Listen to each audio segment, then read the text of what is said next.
They say if you play this tape at exactly midnight, something watches you back. Would you watch a tape labeled Midnight Broadcast? I did, and now I can't sleep. This is Mr. H. You're listening to Masked Horror.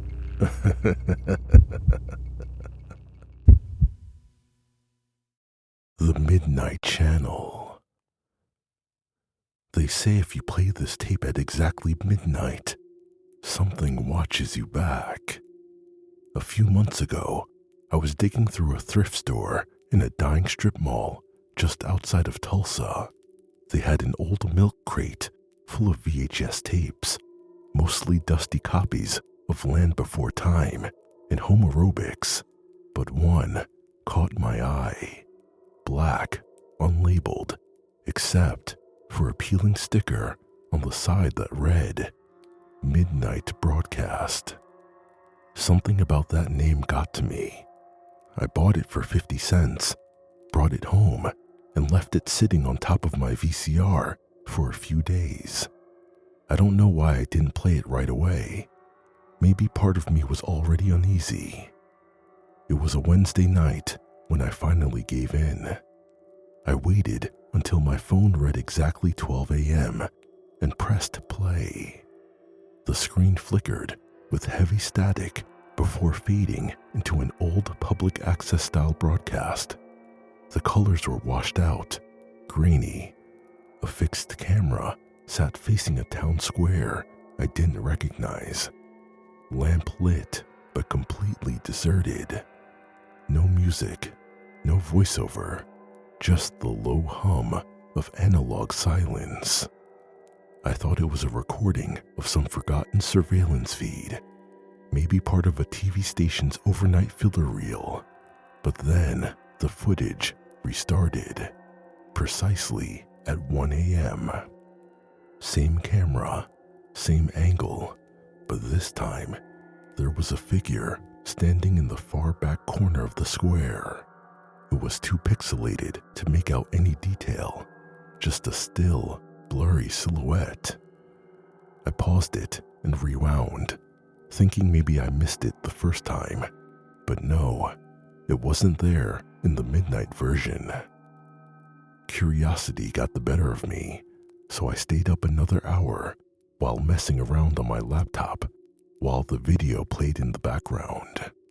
At 2 a.m., the tape looped again, but now there were two figures, both standing perfectly still, just inside the range of the camera's light. The original figure was now slightly closer than before. No movement, no sound, just watching. By 3 a.m., the tape glitched hard, horizontal lines tearing through the image, and when it cleared, there were three figures. They were noticeably closer now, still unmoving, but I swear I could see something like facial features. Not clearly, just enough to make your stomach knot. Then one of them turned, slowly, and faced the camera directly. I didn't sleep that night. The next morning, I tried researching the location. The town square didn't match anything I could find online. The architecture felt vaguely Midwestern, but there were no signs, no storefronts, just empty buildings and flickering lights. I told myself I'd throw the tape out, but I didn't. The next night, I played it again. Same time. This time, the figures didn't just face the camera. One of them had moved closer to the screen. A slight shadow now loomed along the edge of the shot, like someone was standing just outside the camera's frame, breathing in the dark. And that's when it hit me. What would you do if your TV started playing footage that showed your own living room? Would you turn it off, or would you keep watching? Because I did keep watching. At 3:33 a.m., the tape cut out abruptly, then came back on with a jarring screech of static. For less than a second, the screen showed a different image, a dimly lit room that looked like mine. My TV, my couch, and my front door slightly open. I yanked the tape out. I threw it out in the trash. I even drove it to a landfill the next day just to be sure. But that night, when I walked into my living room, my TV was on, static buzzing across the screen, and the VCR, it was playing with no tape inside. Every night since, 12 a.m. on the dot, the screen flickers. I've unplugged it, turned off the breaker. Nothing stops it. And every night, the broadcast plays again. Same square, same figures. But now, when the figures look at the camera, I swear they're not looking into the lens. They're looking at me. The weather alert that never ended. I work maintenance at an auction warehouse in Ohio. It's mostly estate leftovers, filing cabinets, rotary phones, antique furniture. But last month, we received a strange shipment, a rusted metal crate with old broadcasting equipment from a decommissioned local TV station. Inside were stacks of Betacam and VHS tapes, some labeled, some blank. One caught my eye because of how precisely it was marked. WXAL 9, emergency broadcast, do not air, 4/17/94, 3:33 a.m. I brought it home. Yeah, I know, not the smartest move, but I've always been into weird vintage tech. I dug out my old VCR, dusted it off, and loaded the tape. It started with color bars, then cut to the emergency broadcast system title screen. The classic white text on black, followed by the shrill tone. But the voice that followed wasn't synthetic like the usual automated alerts.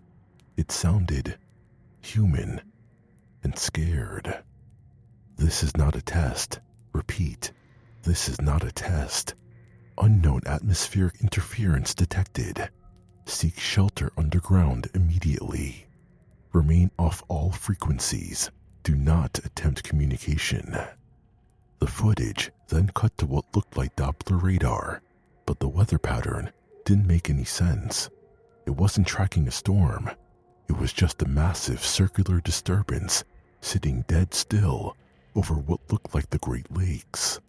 Then the screen froze, glitched slightly, and reset. Same alert, same voice, same timestamp in the corner, 3:33 a.m. At first, I assumed it was a loop or error in the recording, but when I checked again the next night, the timestamp had changed. Now it read 3:34 a.m. I rewound the tape, thinking maybe it was recorded over or something. It hadn't. The alert now only started at 3:34, and the radar image had slightly shifted. The disturbance was just a bit closer to the coast. It kept happening every night I watched it. The clock advanced by a minute or two, and every time, the pattern on the radar moved just a little bit farther inland. By the third night, I noticed something else. When the voice came on, urgent, cracking, it wasn't just repeating anymore. Seek shelter. It is not rain. It is not clouds. Stay underground. Do not watch the skies. The voice had changed. Whoever recorded it sounded more frantic, like he was breaking down. I started getting this tight feeling in my chest. I don't know how to explain it, but it felt like something was coming closer, not just on the radar, but to me. I tried to stop watching, but the tape would autoplay at the same time every night. 3:33 a.m., no matter what I did, unplugged the player, left the house, even locked it in my car, I'd still wake up at 3:32, always. And I'd hear that tone, faint, distant, like it was coming from inside the walls. That's when I started hearing the thunder. Except there were no storms, not in the area, not on the forecast, just those deep rolling booms, low and slow, shaking the glass in my bedroom window, even though the sky was clear. That's also when I noticed something wrong with the reflection in my TV. One night, as the alert played again, now at 3:42 a.m., I saw something move behind me. But when I turned around, nothing was there. And yet, in the reflection, I saw a man. Standing perfectly still in my hallway, he was watching me, face obscured, like the signal was bleeding into my reality. That's when the question hit me. What if this tape was predicting the exact minute something terrible would happen, and each time I watched it, that moment got closer? Now I can't tell what's real and what's part of the tape. And here's the thing, I'm starting to think it wasn't an emergency broadcast. It was a warning, a countdown, and whatever storm that tape has been tracking for almost the last 30 years, it's almost here. The Lost Children Show. I found the tape at a garage sale in a box of old junk marked $1, nostalgic stuff. Most of it was junk, Happy Meal toys, cassette singles, a busted Viewmaster. But one thing stood out, a dusty VHS labeled Happy Friends Club, Channel 6, 1988. The handwriting on the label was neat, too neat, almost like it hadn't aged, unlike the warped plastic case and faded ink on the other tapes.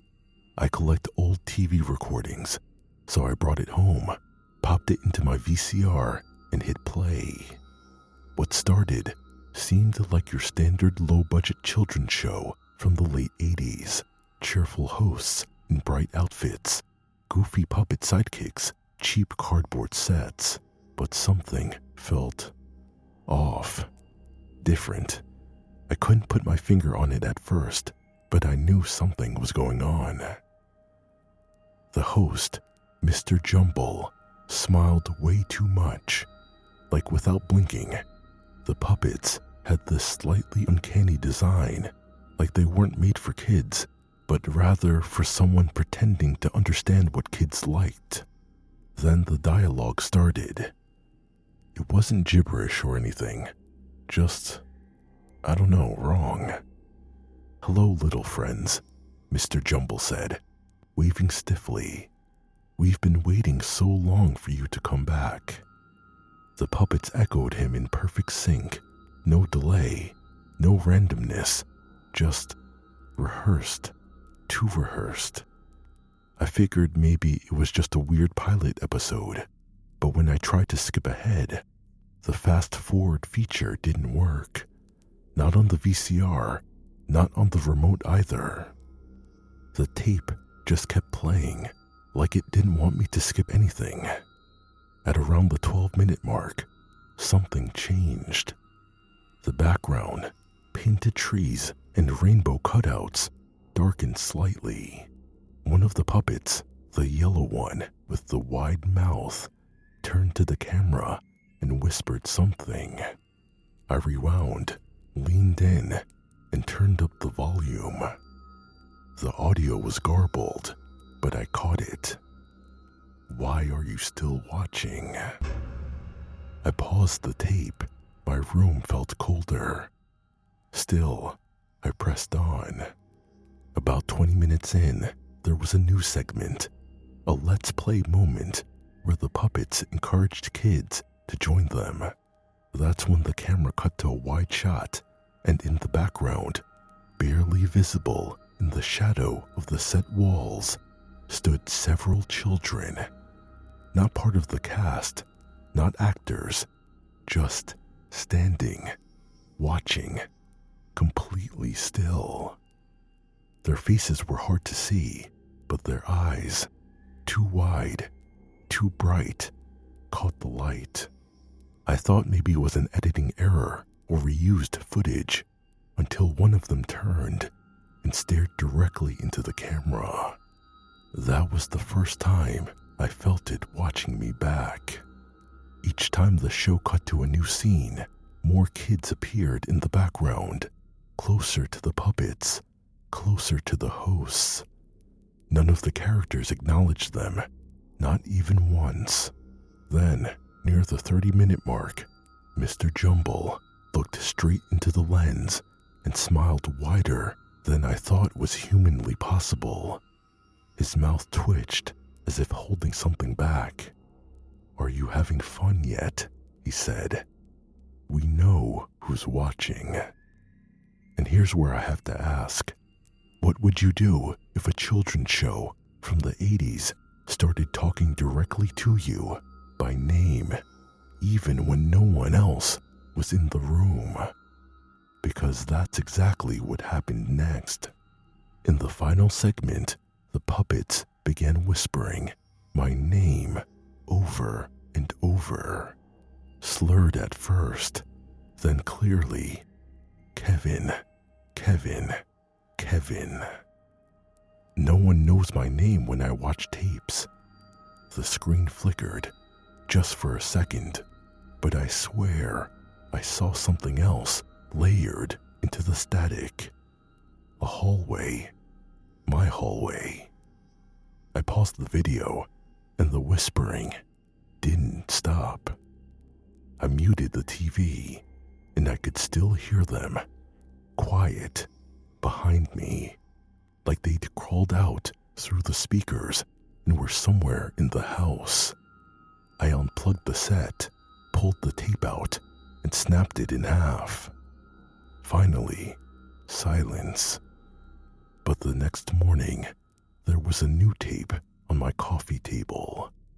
No label, just the words burned into the plastic in warped lettering. "You're in the club now."